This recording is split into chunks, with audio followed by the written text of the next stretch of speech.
मिजोरम विधानसभा चुनाव के नतीजे आ गए हैं। इसमें ZPM यानी जोरम पीपल्स मूवमेंट को शानदार जीत मिली है। 40 सीटों वाले मिजोरम विधानसभा में अकेले ZPM ने 27 सीटों पर जीत दर्ज कर सबको चौंका दिया, क्योंकि यहां पर मतगणना से पहले तक ये कयास लगाए जा रहे थे कि मिजोरम में अब तक सत्तारूढ़ रही Mizo National Front, Zoram People's Movement और कांग्रेस के बीच त्रिकोणीय मुकाबला देखने को मिलेगा। लेकिन हुआ इसका ठीक उल्टा। ZPM ने 27 सीटों पर जीत के झंडे गाड़कर बहुमत के साथ सरकार बनाने की ओर कदम बढ़ा दिए हैं। इस जीत के साथ अब लालदुमोह का मुख्यमंत्री बनना तय हो गया है। मिजोरम के होने वाले मुख्यमंत्री लालदुमोह एक डायनामिक पर्सनालिटी है। 74 वर्षीय लालदुमोह पूर्व IPS अधिकारी रहे हैं। भारतीय पुलिस सेवा में रहते हुए इन्होंने अपने करियर में कई बड़ी जिम्मेदारियां निभाई हैं। ये देश की पूर्व प्रधानमंत्री इंदिरा गांधी के सिक्योरिटी इंचार्ज भी रहे हैं।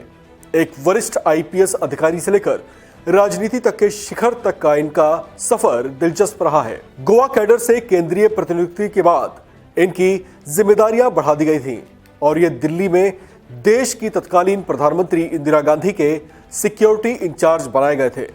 बताया जाता है कि इस जिम्मेदारी को निभाते हुए इनकी इंदिरा गांधी से अच्छे ताल्लुकात स्थापित हो गए थे और ये इंदिरा गांधी के विश्वसनीय लोगों में गिने जाते थे। लालदुहोमा ने कभी सोचा नहीं था कि वे राजनीति में आएंगे, लेकिन भारतीय पुलिस सेवा से रिटायरमेंट के बाद इनकी पॉलिटिक्स में रुचि जागी और इस तरह से उन्होंने अपने राजनीतिक करियर की शुरुआत की। इन्होंने उस समय जोरम पीपल्स मूवमेंट की स्थापना की। इस नई पार्टी को लेकर मिजोरम के लोगों में उत्सुकता तो थी, लेकिन लालदुहोमा को मिजोरम वासियों का विश्वास जीतने में लंबा वक्त लगा। इस दौरान वे जनता से जुड़ाव बनाए रहे, उनके मुद्दों और परेशानियों को लेकर लगातार मुखर भी रहे। आहिस्ता आहिस्ता उन्होंने अपनी पार्टी के लिए लोगों के दिलों में सहानुभूति बना ली।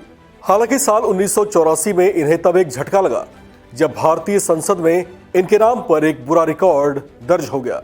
1984 में लालदुहोमा ने लोकसभा में प्रवेश तो किया, लेकिन ये संसद में दल बदल कानून के तहत अयोग्य ठहराए जाने वाले पहले सांसद भी बन गए।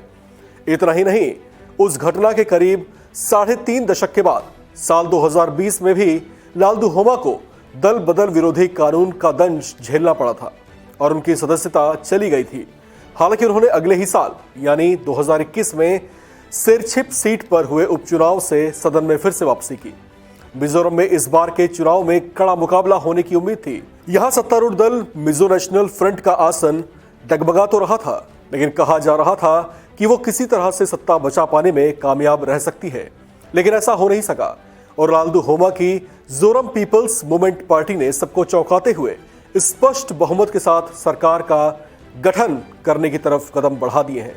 इस तरह से लालदुहोमा एक IPS अधिकारी से लेकर अब एक मुख्यमंत्री तक का सफर पूरा कर लेंगे।